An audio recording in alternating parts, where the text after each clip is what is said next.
Que sont les Védas? La Constitution française dit que chacun a droit à la liberté. Il est très difficile de trouver une personne vraiment libre dans ce monde. Nous sommes tous dépendants de quelque chose.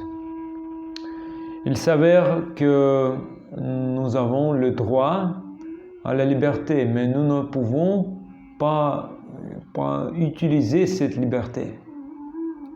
Donc, dans ma vie, j'ai cherché un moyen de me libérer de mon plus jeune âge. J'ai traversé différentes traditions, mais à la fin, je suis arrivé à la conclusion que les Védas décrivent le mieux ce chemin. Le célèbre ouvrage Mahabharata décrit l'histoire de la façon dont Lupgaru Dharmavaka a posé des questions au grand saint Maharaja Yudhishthira. Et il lui a demandé qui est vraiment heureux dans ce monde. Yudhishthira a répondu Arini Apravasi. Arini signifie celui qui n'a pas de dette, qui n'emprunte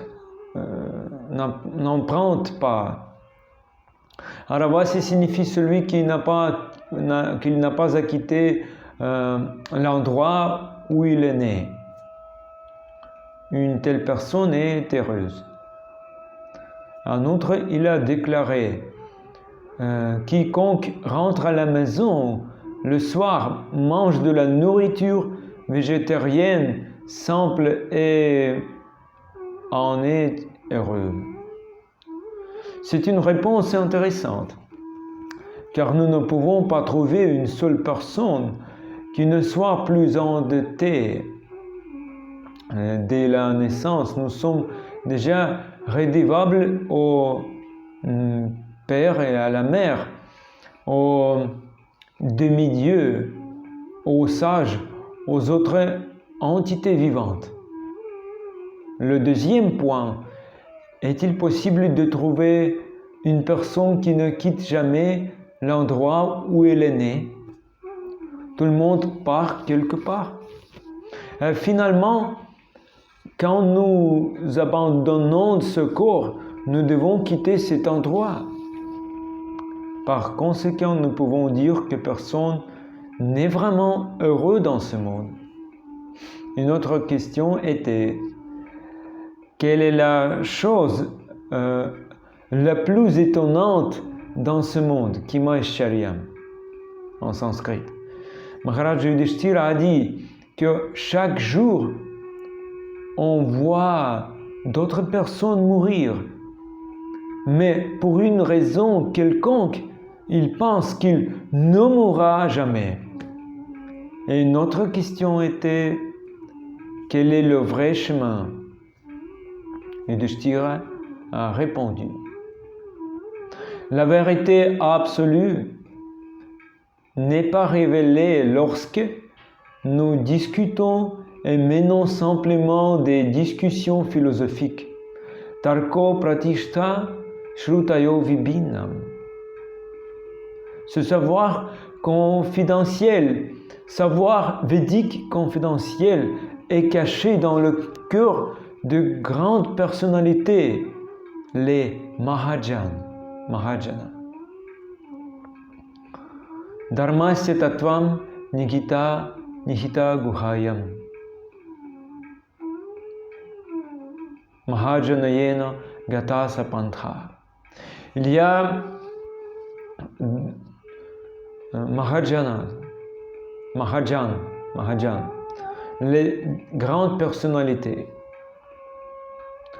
et quiconque suit ces personnes est également considéré comme un Mahajan, une grande personne. Donc, Veda signifie connaissance. En acquérant des connaissances, nous pouvons comprendre ce que Yudhishthira a dit. Celui qui ne quitte jamais sa maison est celui qui a réalisé sa position constitutionnelle éternelle. C'est le genre de connaissances que nous devons acquérir. On dit parfois que l'individualité de l'âme est temporaire, mais les anciens sages, les sages védiques, les Mahajanas, réfutent cette affirmation. Nous avons existé dans le passé, nous vivons dans le présent et dans le futur, nous existerons en tant qu'être individuel. Mais le problème est que nous avons oublié notre position d'origine. L'homme qui est revenu à sa position d'origine est celui qui ne quitte jamais sa maison et qui peut être libre de dettes. Seule une personne qui a reçu la protection d'une personnalité supérieure peut être libérée de toute dette. Et cette personne suprême est le Seigneur suprême, le Dieu. Ainsi, nous avons une relation individuelle éternelle avec Dieu. C'est la vérité enseignée par Jésus-Christ, enseignée par Prabhupada, le Seigneur Chaitanya et d'autres prophètes et grandes personnalités. Cela unit toutes les religions. La connaissance qui unit toutes les religions est le Veda. Cependant, ce n'est pas seulement une religion. Ceci, comme nous l'avons dit, est la voie à suivre. Et c'est un processus scientifique. Si nous suivons ce processus, nous pouvons connaître Dieu et voir le Dieu.